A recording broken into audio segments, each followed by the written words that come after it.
This week marks 80 years since D-Day. Veterans of the historic battle, which turned the tide of World War II, are traveling to France to commemorate it. Connor Hansen has more.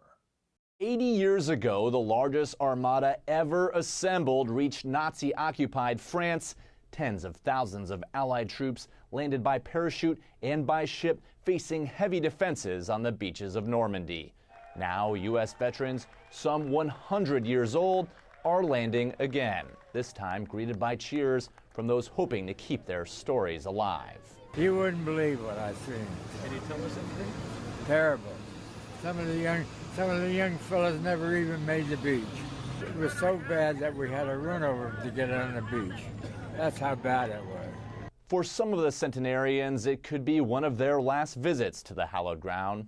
We did our job and we came home, and that's it. We never talked about it.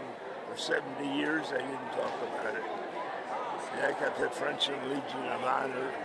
During their visit, they will join parades and visit schools to share their war stories with students.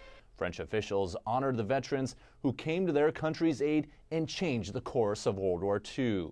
The anniversary comes as world leaders navigate wars in Europe and the Middle East. Your presence here reminds us that behind the monumental scale of D-Day are real people, individuals, each with their own stories. President Biden will travel to France this week to commemorate D-Day and deliver a speech about the importance of freedom and democracy.